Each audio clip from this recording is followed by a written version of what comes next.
김교수들의 시시콜콜. 안녕하세요. 저는 현재 미국에서 박사 마지막 학기를 보내고 있는 학생입니다. 박사 논문 디펜스를 이번 학기 하면 무사히 박사 학위를 따고 드디어 졸업하게 되고 다음 가을 학기부터 미국 중부에 있는 티칭 스쿨에서 조교수로 일을 하게 될 것 같습니다. 박사 하는 동안 학교에서 연구 방법론을 가르칠 기회를 줘서 그 과목들 한 학기에 한 섹션씩 지금 두 번째 학기째 가르치고 있는데 아무리 생각해도 이 정도의 티칭 경험으로는 앞으로 한 학기에 세 과목씩을 가르치게 될 상황을 유연하게 대처할 수 있을 것 같지가 않네요. 광김께서 티칭을 잘하신다고 들었는데 혹시 수업 준비할 때 어떤 점을 유의하면서 준비하면 좋을지 조언을 좀 미리 들을 수 있을까요? 안녕하세요. 홍김 김양숙입니다. 안녕하세요. 광김 김유정입니다. 오늘 수다 시작 전에 광김님의 유튜브로서의 화려한 복귀를 먼저 축하해야 될 것 같아요. 화려한 거 맞죠? 네. 제가 사실 광고 김 교수 유튜브를 진행한다고 몇 번을 말하긴 했는데 근데 이제 이 새로운 영상이 6개월 동안 올라가지 않으면 수익이 끊기거든요. 지금 그걸 위해서 근근히 6개월에 한 번씩 올리고 있는데 이번에도 부랴부랴 급하게 밀려서 복귀하게 됐습니다. 나름 또 그 비하인드 스토리가 있었군요. 김 교수 둘 시시콜콜 유튜브 채널 개설의 비하인드 스토리는 중요하지만 너무 길어서 빨리 돌립니다. 저희가 학기 시작하면 바빠질 거를 예상하고 지난 겨울방학 때부터 지난 주말에 애청자 한 분에게 피드백을 하나 또 받았어요.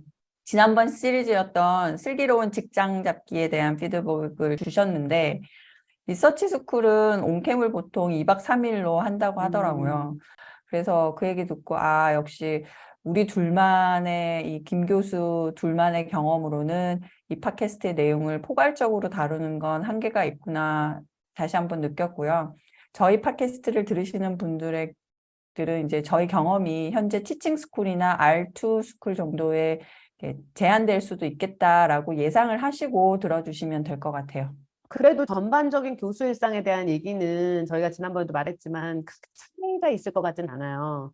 근데 너무 우물한 개구리 같은 소린가? 아니 뭐 그럴 수도 있고 아닐 수도 있고 뭐 저희가 첫 회부터 계속 강조하는 게 지극히 개인적인 얘기다. 그 얘기를 계속 하고 있어서 하지만 정보를 전달하는 측면에서는 저희의 개인적인 경험이라 하더라도 그래도 그 티칭 스쿨이나 R2 그리고 전체적인 그 조교수 생활에 대한 이런 정보들 뭐 그런 거는 다 비슷하지 않을까 싶어요. 그래서 좀 더 분발해서 이제는 이제 에피 준비할 때 좀 필요하다면 리서치 스쿨 쪽 그 교수님들의 뭐 자문도 좀 구하고 저희가 그래도 지인들이 아무리 없다 해도 몇 명은 있으니까 그래서 내용을 좀 더 탄탄하게 준비해야겠다라는 생각은 했습니다. 직업병인지는 몰라도 뭔가 정확하지 않으면 괜히 찝찝하고 신경이 계속 쓰이거든요. 역시 특이한 직업병이네요. 이런 직업병 없으세요? 마치 딴 사람 얘기하는 것처럼 대답하시는. 제 직업병은 뭘 설명하려고 하는 거죠. 설명, 춤이라고 하죠. 네, 설명충. 뭐가 모르면 그건 말이야. 어쨌든 지금 그런 피드백을 계속 주시는 그 구독자님을 그냥 저희 팟캐스트 팀의 작가로 스카웃을 해볼까도 고려 중이에요. 듣고 계시죠? 곧 그 정식으로 스카웃 제이 들어가니까 딱 기다리고 계세요. 오늘 에피에서 처음 이제 나왔던 사연자분의 경우도 그렇고 보통은 대학교에서 연구 방법론이라든지 매스컴 개론 과목 같은 학생들이 많아서 이제 섹션이 좀 많이 필요한 과목들은 3, 4년차 박사 학생들에게 가르치라고 수업을 주는 경우가 많거든요. 이런 기회를 통해서 조교수가 되기 전에 이제 강의 경험을 조금씩 쌓아 나갈 수 있는데 하지만 조교수가 되어가지고 막상 이제 강의라는 것이 일상의 대부분을 차지하게 되면 박사생 때 한 과목 가르치던 그 정도의 경험치는 진짜 이거는 택도 안 된다고 느끼는 현타의 순간들이 많이 와요. 맞아요. 지난번 에피소드에서 다시 말씀했지만 그 조교수 첫 몇 년이 헬인 이유가 대부분이 수업 준비 때문이잖아요. 그래서 네. 오늘은 저희가 이제 수업을 처음 준비하시는 이 조교수, 초년생 분들에게 도움이 될 만한 팁들을 좀 나눠볼까 합니다. 광김이야말로 티칭의 고수시잖아요. 그래서 저는 이번 에피에서 활약상이 아주 기대가 되고 있습니다. 아니 뭐 초반부터 이렇게 너무 부담을 주시는데 뭐 제가 아는 것들은 아니면 저희가 경험한 것들은 오늘 한번 다 몽솔이 쏟아내 보겠습니다. 수업을 준비함에 있어서 첫 시작은 실러버스, 강의 기획서죠. 참고로 오늘 에피소드는 학부 수업에 중점을 두고만 얘기를 드리는 거니까 대학원 수업 같은 경우에는 알아서 하시면 될 것 같습니다. 아유, 너무 단호박 아니에요? 근데 이제 아니 근데 대학원 수업도 저도 처음 여기 텍사스 와서는 바로 가르치진 않았지만 그래도 1년 차 조금 지나고 저도 바로 대학원 수업도 했었거든요. 그래서 약간의 팁도 좀 알려드리면 좋지 않을까요? 이제 단호박 뭐 그런 건 아니고 대학원 수업 같은 경우에는 석박사 해 보신 분들이라면 이제 자기가 배운 대로 그렇게 이제 가르치면 된다라고 저는 생각을 해서 그런 건데 하나 있긴 해요. 제가 이번 학기에 땜빵으로 교수인데 이런 저급한 단어를 써도 되는지 모르겠는데 땜빵 괜찮습니다. 땜빵 좋아요. 네, 땜빵으로 대학원 프로그램 디렉터를 하게 됐어요. 그래서 학기 시작하고 이제 첫 주에 뭐 이것저것 여러 가지 사건들이 있었는데 그 중에 하나가 제가 볼 때는 사전에 충분히 막을 수 있는 사고였거든요. 아무튼 뭐 긴 얘기를 다 여기서 할 수는 없고 대학원 특히 석사 수업을 준비할 때는 애들 수준을 이해하고 리딩 리스트라든지 이제 과제의 분량을 정하는 게 중요하거든요. 석사 애들한테 이미 일주일에 이제 읽으라고 어사인한 챕터도 막 1개 이상 되어 이미 있는데 거기에다가 일주일에 막 5개에서 6개의 리서치 아티클을 더 읽으라고 하고 그거 매주 정리해서 서머리 내라고 하고 거기에 또 개별 과제가 한 학기에 3개 이상의 아이고, 이게 끝난 게 아니에요. 아이고. 기말 프로젝트 조별 과제까지. 아이고. 와, 제가 그 슬라브스 보고 저도 했다니까요, 진짜. 그래가지고 제 생각에는 이런 경우는 이제 그 교수가 처음 가르치는 거라 분명히 실라부스 이제 강의계획서 리뷰를 이제 했을 텐데 뭔가 중간에 제대로 안 됐었나 봐요. 그래가지고 첫 수업하고 학생 절반이 드랍해서 나가버리는 사태가 빚어져가지고 저희는 이제 한 명이라도 학생이 더 있어야 이게 솔직히 좋거든요. 그래서 와 이제 학과장님이랑 저랑 막 그거 해결하느라고 이메일을 도대체 몇 개를 왔다 갔다 했는지 모르겠고 어쨌든 하여튼 그런 실수는 웬만하면 미리미리 피해가라고 말씀드리고 싶어요. 아니 근데 그렇게 어사이먼트를 많이 내면 교수도 힘들지 않나요? 그쵸. 그레이딩 해야 되니까. 아니 저도 이제 텍사스에 와가지고 온 2번째 학기에 처음 석사 수업을 온라인 수업을 가르쳤거든요. 근데 사실 저도 이제 첫 온라인 수업이고 첫 석사 수업이니까 좀 약간 아까 그 교수처럼 약간 너무 열정에 찬 거죠. 그래서 엄청 막 준비를 했어요. 막 리딩하고 리딩도 애들이 서머리하고 왜냐면 안 읽을 수도 있으니까 막 이렇게 했는데 다행히 이제 다른 섹션인데 같은 과목을 가르치는 교수랑 같이 서로 의논해서 하는 건데 교수가 손을 들더라고. 난 못한다. 난 네가 이걸 매주 어사이먼트를 그레이딩 해야 되는데 넌 그걸 할 수 있냐? 나는 못한다. 근데 이제 위에서 얘기가 내려오기를 둘이 같은 수준으로 가르쳐라. 그래서 못하겠다고 하는데 내가 끌고 갈 수는 없으니까 내가 맞췄죠. 그럼 난 원래 더 할 수 있지만 네가 그렇게 원하니 너한테 맞추겠다. 결국 학생들한테 5점 만점에 5점 받았어요. 왜냐하면 적당한 양의 그 리딩을 주고 교수도 그러니까 피드백이 좀 더 퀄리티 있게 되더라고요. 맞아요. 그러니까 진짜 하면 알겠지만 학생들 이제 디스커션이 굉장히 많고 리딩하고 나면 걔들이 이제 디스커션 쓰는 것도 그냥 한두 줄 쓰는 게 아니거든요. 맞아요. 그러면은 거기에 대해서 피드백을 간단하게 good 이럴 수는 없잖아요. 막 이것저것 피드백도 주다 보면 그 학생들 맞춰서 시간이 진짜 엄청 들어가더라고요. 그래서 아까 그 교수는 어떻게 그런 걸 다 했나 약간 그런 생각도 들어요. 강의 계획서 얘기로 다시 돌아가서 일단 강의 계획서가 잘 만들어져 있으면 거기서부터 하나하나 이제 수업에 구체적인 컨텐츠가 짜임새 있게 착착착 준비될 수가 있거든요. 저 같은 경우에는 벌써 강의를 한 지가 횟수로 한 12년 차? 그 정도 되어 가는 것 같은데 근데 아직도 개강 1, 2주 전에 이 강의 계획서가 제대로 준비가 안 되어 있으면 개강 첫날 이제 수업 들어갔는데 막 아무것도 안 돼 있어가지고 막 허둥지둥하고 막 멘붕 오고 그런 악몽을 항상 꿔요. 그래서 저 같은 경우에는 이제 룰을 정한 게 무조건 학기 시작하기 일주일 전에는 웬만한 기본 세팅은 모두 다 끝내놓고, 물론 이 강의 계획서 포함해서. 그래서 이제 그 수업 같은 경우에는 이제 저희는 블랙보드라고 그 코र्스 매니지먼트 시스템이 있는데, 거기 그 코र्스를 저는 일주일 전에는 항상 다 아예 오픈해 버립니다. 그래서 뭐 강의 계획서를 미리 그렇게 오픈해 놓으면 애들 중에 이제 보고 이 수업 숙제할 거 너무 많은데, 그러면 뭐 드랍하는 애들은 뭐 드랍할 수도 있는 기회가 생기고, 애들에게도 기회를 주는 거죠. 이 수업이 어떤지를 미리 볼 수 있는. 어쨌든 그런 식의 이제 악몽 꾸는 그 패턴, 요거는 근데 제가 좀 물어보고 다니니까 다른 교수들도 비슷하다고 하더라고요. 저도 진짜 학기 시작하기 전에는 항상 악몽을 꾸는 것 같아요. 뭐, 이 지금 강의 계획서 말고도, 뭐, 저는 아침 수업인데, 수업을 놓쳐가지고, 딱 갔는데 아이들이 없고, 막, 맞아, 맞아. 맞아. 뭐 그런 다양한 악몽을 지금 뭐 12년 뭡니까? 저도 몇 년이 넘었는데도 지금도 그런 악몽을 꿔서 좀 무섭더라고요. 근데 아무튼, 저도 뭐 역시 캔버스 같은데 저희는 이제 캔버스를 쓰고 있는데 그런데 한 일주일 전에는 무조건 올려요. 근데 그 올릴 때도 그냥 날짜만 바꿔서 왜냐면 제가 같은 과목만 지금 5학기 넘게 가르치고 있거든요. 그러다 보니까 어쨌든 가르치는 건 비슷하니까 항상 날짜만 바꿔서 넣는데 다 넣어놓고 그다음에 퍼블릭 이렇게 사람들이 볼 수 있게 학생들이 볼 수 있게 해놓고 나면 그리고는 딱 수업을 들어가서 설명을 하다가 생각이 나는 거죠. 이걸. 그리고 이제 강의를 하거나 그럴 때도 요거는 조금 다음 학기에는 바꿔야겠다. 이런 생각들을 하잖아요. 맞아요.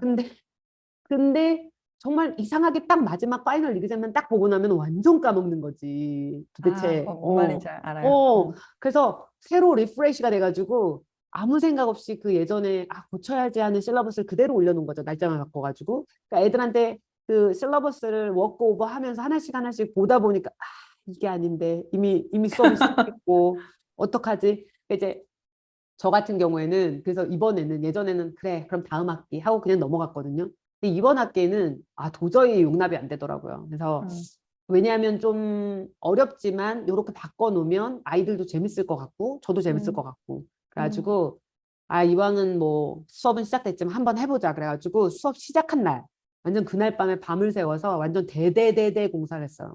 다 바꿨어요. 다. 근데 이제 그리고 이제 애들이 거의 뭐 다른 수업이라고 느끼는 거 아니에요? 그 대신 이제 어사이먼트 양도 똑같은데 약간 종류만 바꾸는 식으로 그리고 이제 그런 거를 엑셀표로 탁 해가지고 아이들한테 더 많은 거를 하지는 않되 종류만 다르게 하자. 그리고 또 이제 제가 또 이게 또 입으로 이게 요게 립 서비스가 잘 되잖아요. 그러니까 아이들한테 그랬죠. 얘들아 너희들이 지금까지 갖고 있던 실러버스는 다 버려라. 내가 원래 그걸대로 했는데 그랬더니 아이들이 너무 힘들어했다. 그래서 이번에도 그렇게 하려고 했는데 너네들이 첫 수업에 자기소개 같은 걸 하잖아요. 그때 애들이 도대체 나는 이 수업을 왜 들었고 뭘 배우고 싶은지를 얘기하는데 그걸 듣고 나니 이렇게 하는 것보다 너희들을 위해서 바꾸는 게 좋겠다. 이런 생각이 들더라. 내가 am I good? 이러면서 애들이 다 덤즈업을 해주죠. 왜냐면 내가 force 요구하니까. 아무튼 이렇게 말하면서 다 뜯어 고쳤거든요. 애들도 잘 따라오더라고요. 진짜 광김다우시네요. 저 타고난 순발력 항상 부럽습니다. 저 같은 경우에는 그래서 어느 순간 항상 그 강의 계획서 다음 학기에 바꿔야겠다 그런 게 있으면 그 해 강의 계획서에 이제 워드 파일이잖아요. 그 옆에 코멘트를 달아놓고 이제 다음번에 그거를 이제 save as 다른 이름으로 이제 하게 될 때 그 코멘트를 보고 이제 바꾸죠. 안 그러면 다 까먹어요. 뭐 나중에 다시 뭐 바꾸려고 했을 때 내가 도대체 뭘 바꾸려고 그랬지? 이렇기 때문에 그렇게 이제 넣어야 되는 리딩 리스트라든지 아니면 어사이먼트 아이디어라든지 그런 거는 항상 이렇게 코멘트로 그때그때 생각날 때 메모해 두는 습관을 기르게 됐죠. 강의 계획서 같은 경우에는 대충의 이제 토안이라고 하는 그 템플레이트 그런 거를 과에서 제공을 해 주거든요. 저희 같은 경우는 해줘요. 그래서 그 강의 계획서 예시를 보시면 이제 반드시 넣어야 되는 내용들이 뭔지, 특히 이제 학교 폴리시 관련해서는 아예 이런 문구를 다 갖다 써라. 뭐 이런 식으로 얘기를 해줘서 그냥 그런 거는 그대로 이제 쓰면 되니까 편한 것 같아요.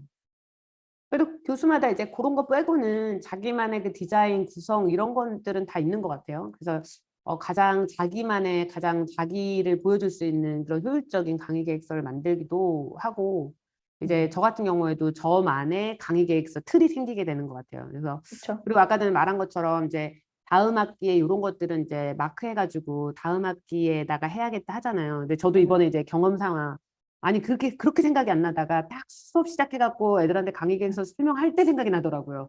완전 이거였어. 그래갖고 저도 이번에 안 되겠다 싶어서 이 강의 계획서를 내 다음 학기 거를 아예 폴더를 만들어가지고 하는 거에다가 지금 조금 다 수정을 좀 해놨어요. 시간 될 때마다. 미리 안 해놓으면 그때 돼서는 정말 다 까먹더라고요. 맞습니다. 그러면 광김이 생각하기에 강의 계획서를 만들 때 가장 중점을 두어야 한다, 뭐 이런 부분은 어떤 걸까요? 저는 뭐 다른 뭐 레이아웃이라든가 뭐 이런 것들보다는 수업 스트럭처랑 어사이먼트를 어느 정도로 잘 만들어야 되는지 이런 게 되게 중요하더라고요. 그래서 따로 엑셀 파일을 만들어 가지고 뭐 1000점 만점이면 어떻게 스트럭처를 하고 어느 정도를 해야지 아이들이 아까 전처럼 그 예시처럼 막 너무 많으면 아이들도 이제 힘들 수 있으니까 적당히 어떤 건 인클래스 엑서사이즈로 빼고 어떤 건 왜냐면 저 같은 경우는 라이팅 수업이다 보니까 인클래스 엑서사이즈를 매 클래스마다 넣거든요. 그러니까 그런 것들을 적절히 해서 아이들이 수업 시간에도 할 수 있고 또 어떤 거는 또 집에 가서 할 수 있는 그런 것들을 좀 이렇게 구체적으로 정해놔야지 다음에 다른 것들이 좀 이렇게 정해지더라고요. 그래서 그게 정해지면 그 다음은 어렵진 않았던 것 같아요. 그리고 한 가지 더. 저는 어텐던스를 엄청 중요하게 생각하거든요. 저는 수업을 안 나왔는데 시험을 되게 잘 보고 어사이먼트 잘 낸 친구들이 좋은 점수를 받는 거를 그렇게 좋게 생각하지 않아요. 그거는 온라인 수업을 자기가 혼자 리모트 수업으로 할 수 있는데 굳이 이 수업을 들을 의미가 없는 거잖아요. 그래서 저는 저의 myprofessorrate.com인가 그런 데 들어가서도 보면 이 교수는 출석을 굉장히 중요하게 생각한다 이렇게 써 있더라고요. 그래서 아침마다 진짜 학생들 이름 하나하나 부르면서 출석을 다 해요. 그래서 이 어텐던스가 수업에 미치는 영향 같은 걸 제가 이제 1000점 만점에 한 20%, 그러니까 200점 정도를 하는데 그거를 그냥 해서 뭐 한두 명이나 뭐 누가 아팠고 오늘 했고 그걸 다 빼면서 대충 플렉서블하게 하니까 나중에 계산할 때 뭐 이걸 10점을 빼야 될지 20점을 빼야 될지 너무 힘들더라고요. 되게 중요한 건데 그래서 저는 아예 점수화를 해가지고 아예 퀀터파이를 했어요. 그래서 처음 30번 수업에서 3번을 빠지면 수업당 7점, 사실 6.77점인가 그러더라고요. 그래서 너는 21점을 잃게 되는데, 근데 전체 80%를 네가 어텐던스를 하면, 즉 이제 빠진 숫자가 되게 많아지면 이렇게 7점을 다 주는 게 아니라 그것도 몇 퍼센트 깔아주고 주고, 네가 한 60%를 수업에 나왔고 40% 빠졌다. 그럼 너는 아예 출석 점수가 0점이야. 그거를 아예 시나리오별로 해갖고 다 적어놨어요.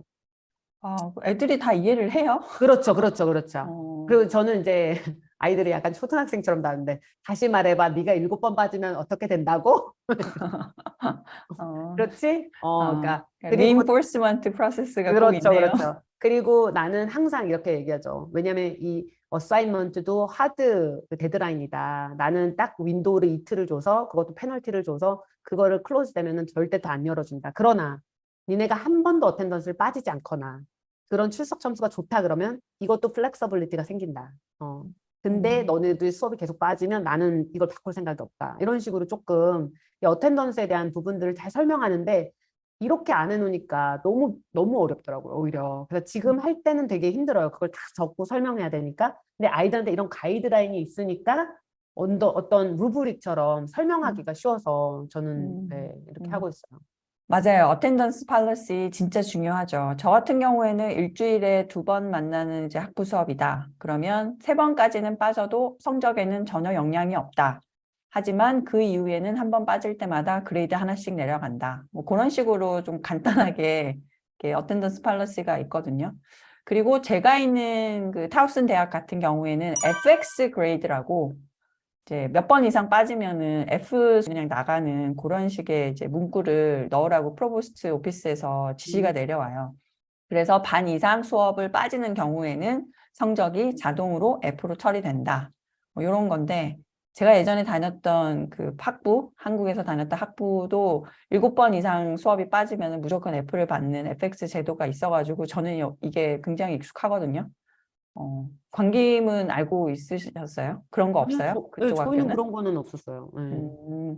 그래서 그때도 사실 저 한국에서 다닐 때도 FX 제도가 있는 학교가 저희 학교밖에 없어가지고 그때 저희 학교를 고등학교라고 많이 불렀어요. 그리고 1학년 때는 의무적으로 매주 이제 책 한 권씩 읽고 독후감 써내는 그것도 그거 있잖아요. 원고지 뭐죠?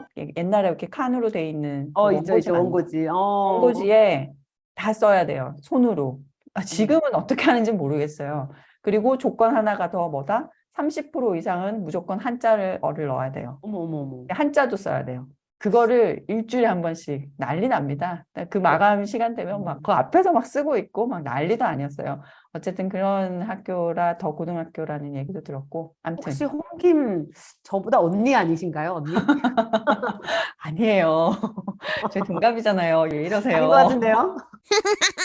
저 같은 경우도 강의 계획서 만드는 거는 이제 광김이랑 비슷하긴 한데 수업 과제에 대한 대략적인 설명이랑 이제 과제 채점의 기준 그리고 매주 수업 계획표 요 세 가지가 이제 일단은 제 강의 계획서 만들 때는 뼈대가 되는 것 같고 그리고 그런 말 있잖아요. 이제 학기가 지날 때마다 강의 계획서가 점점 더 길어진다고. 그래서 이제 네. 아까 광김이 어텐던스 팔러스도 얘기했지만 내 길어지죠. 학기 학생들이랑 이게 출석 문제 때문에 또 막 이렇게 뭔가 트러블이 생기고 그리고 이제 과제 제출 기한 때문에 또 뭐 트러블이 생기고 뭐 이거 늦게 내는 거 받아줄 거냐 말 거냐부터 시작해가지고 그러니까 이런 문제들이 계속 생기다 보면은 그 다음 학기에는 아예 이런 말 자체가 못 나오게끔 그냥 싹을 잘라버리겠다 이런 의지에서 또 뭔가 규칙을 하나씩 점점 더 넣게 되니까 페이지 수가 엄청 늘어나요. 그래갖고 제 강의 계획서 같은 경우는 진짜 길거든요. 그래서 기본 한 3페이지 정도는 학교에서 이제 반드시 포함하라고 하는 여러 가지 policy 그런 거를 넣고 뭐 예를 들어서 아카데믹 인테그리티 뭐 문제나 아니면 뭐 스튜던트 디서빌리티 서비스가 뭐다 뭐 이런 거 있잖아요. 그런 거 넣어서 그 3페이지 정도를 제외하고도 이제 제 그 강의 계획서 같은 경우에는 한 10페이지 정도가 되거든요. 그래갖고 이제 그 긴 강의 계획서가 조금 제가 지금 이제는 좀 약간 뭐랄까 싫어진다고 해야 되나요? 피로감이 느껴진다고 해야 되나? 그래가지고 간결하게 그냥 좀 짧게 만들어 볼까 이런 생각도 해요. 최근에 그런 아주 짧은 강의 계획서를 봤는데 그것도 임팩트 있고 좋긴 좋더라고요. 진짜 그냥 할 말만 딱 한두 줄로 딱 얘기하고 그렇게 하니까 좀 뭔가 더 이렇게 좀 강한 느낌도 주고 그래서 지금 바꿀까 말까 고민 중이긴 합니다. 아니, 저도 지금 보니까 제 강의 계획서가 한 10장은 넘는 것 같네요. 비슷하네요. 사실 그래서 애들이 실러버스를 보는 부분은 앞에 다 이렇게 지나가고 맞아요. 맨 뒤에 이제 클래스 스케줄, 그다음에 맞아요. 어사이먼트 듀 데이트 정도. 근데 요즘은 또 캔버스, 이제 홍김은 블랙보드인데 그런 캔버스를 쓰니까 거기에 다 이제 올려놓거든요. 굳이 강의 계획서를 길게 할 필요는 없는 것 같아요. 김 교수들의 시시콜콜